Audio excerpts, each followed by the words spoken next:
The morning of January 11th found us in line of battle, while the artillery from the rear and the gunboats from the front were doing heavy work.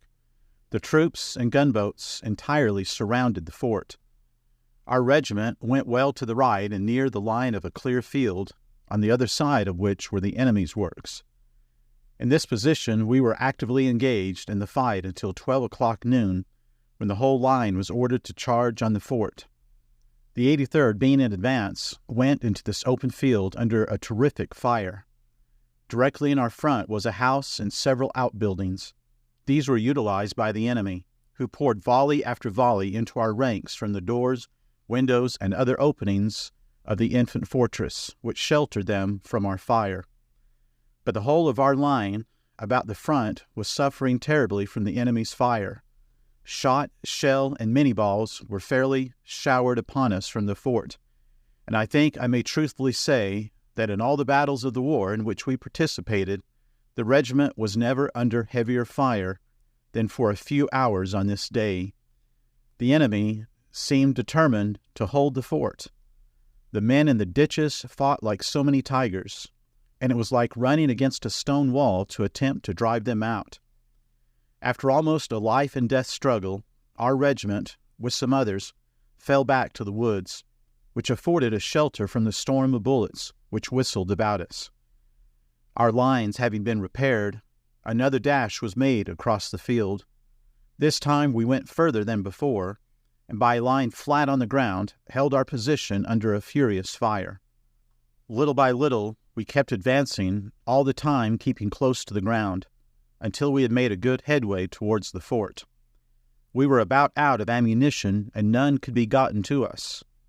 The 96th and 77th came to relieve us, but the three regiments were so badly mixed up that no one could tell one from the other, and no commands could bring order out of chaos. This may not be understood by those who never saw a real battle, but have formed ideas of them from pictures, which put the soldiers all in a line. In modern warfare, such a line would be cut down like grass before the scythe.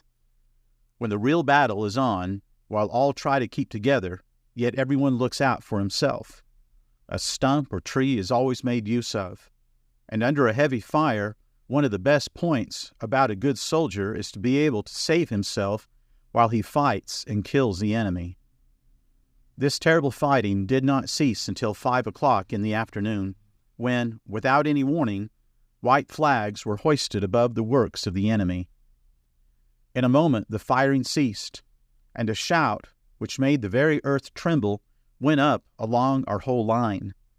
Our entire force made a rush for the works, and when in found about 7,000 prisoners, a large number of heavy guns, and several thousand small arms. Destruction and death were to be seen all over throughout the works. The artillery and navy had done their work well, and that of the infantry was visible everywhere. Our men, while sickened at the sight before them, were of course in high glee. The victory was the decisive one. The 83rd lost 8 killed and 81 wounded, several of the latter dying later from the effects of their wounds. The number killed and wounded was 1/4 of all of our regiment, who were able to and did take part in the fight. Our regimental flag had 11 holes in it made by bullets, and nearly every other flag along the line was found to be in the same shattered condition. On the following day the river was crossed and we landed at Bruinsburg, from which place a start was made with 4 days' rations for a place known as Magnolia Hills, about 15 miles away. Upon reaching there, May 1st, we were very tired and much distressed from loss of sleep. A short distance this side a stop was made for rest. We had marched all night, and in a moment dropped to sleep. It was only for a minute, however, for the roar of musketry and thunder from the artillery soon gave evidence of the fact that Harris's division, which was in advance, had been attacked by the enemy. The order was given to throw off everything but gun and ammunition and double quick to the scene of action. When we arrived at the top of the hill, the fight was at its worst. In the valley below, our men seemed to be falling back, while the enemy was advancing. We were placed in reserve that we might reinforce our troops if they were forced back to where we were. The fight in front was for a time furious, and it seemed certain that the enemy would press forward upon us. We were also supporting the 17th Ohio Battery, and when General Burbridge said, "Boys, hold this hill if you can, but if you have to go, take these guns with you," it was answered by 1,000 voices, "We'll hold the hill."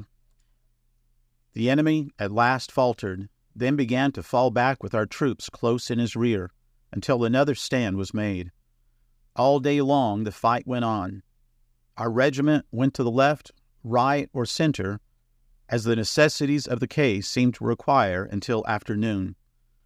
The time now come when we must take the advance. The enemy soon got range of us, and towards evening turned their heavy guns upon our lines with such fury that we were obliged to fall back over the hill to save ourselves from being cut to pieces. The night found us, and here we slept until morning. The air was cold, and we were chilled through and through, but without fire or blankets, thoroughly exhausted, we slept nevertheless. Of course, fires were forbidden luxuries, and the sufferings of that night were beyond description. At midnight there was an alarm which brought us all to our feet in a moment, and every man in the regiment stood shaking, as if with a hard chill. But morning came, and with it the retreat of the enemy. Our forces moved on to Port Gibson, where we found houses filled with the wounded from the day before, and the town otherwise almost depopulated. The whole country in the vicinity of Vicksburg is hilly, and the hills themselves are furrowed with numerous and deep ravines.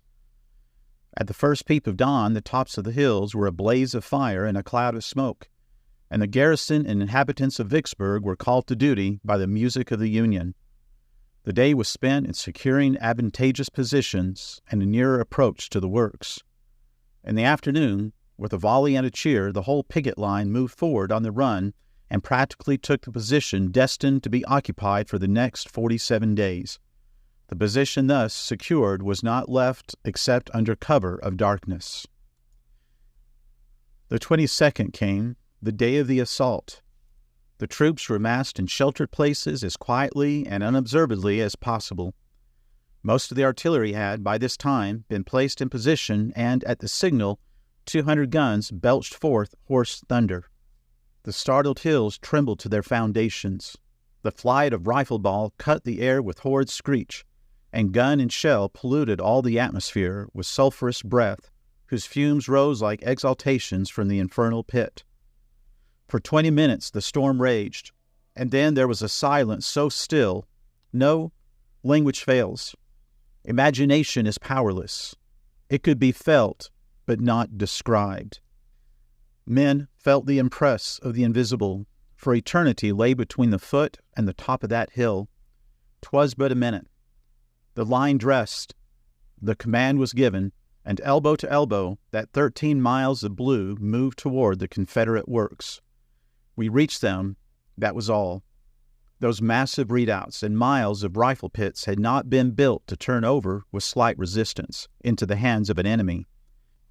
Every embrasure and every foot of rifle pit blazed and smoked and hissed, and hurled volleys of multitudinous death.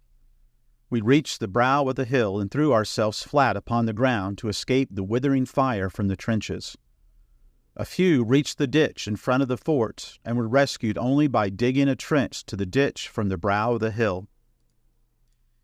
We were so close to the enemy's works that from the front he overlooked us and threw hand grenades into our ranks, while the murderous fire from the hill to our right enfiladed us and depleted our ranks. For 10 mortal hours we lay upon the brow of that hill in the scorching sun of an unclouded summer day. Right and left, pale and blanched, stretched out upon the green sward, lay the forms of our comrades, heedless of the storm that raged about them. Twilight came, but the conflict ended not until darkness settled down over the hills and the stars one by one silently took their stations in the blue vault above. Then we withdrew and left the field to the enemy and the dead. From the horrors of that night I shall not lift the veil. Under a flag of truce we buried our dead a day or two later, and then the murderous work went on. Then began the work of the siege. We made ourselves as comfortable as possible on the hillsides, built roads for the supply trains, and took turns at handling guns by day and spades and picks by night. Earthworks rose by magic. At first, a line of mere rifle pits was drawn around the enemy, then forts with heavy redoubts linked together by lighter works so that from one end of the line to the other one could pass with little danger. The guns of the enemy were absolutely silenced. Early one morning, a solid shot from the garrison went crashing through the treetops away to the rear. Every gun on our line within reach was turned on that indiscreet cannon, and in a few minutes, by actual count, over 40 shells and balls dropped into its vicinity. It maintained an ominous silence thereafter. Not 300 yards from where we were one day, the Johnnies were noticed repairing their earthworks. Our musketry fire directed to that point produced no effect, but a well-directed shell lodged in the very spot raised the earthworks skyward, and a cheer at the same time from our trenches. On the day of surrender, we learned that the working party was so completely buried that it had to be dug out.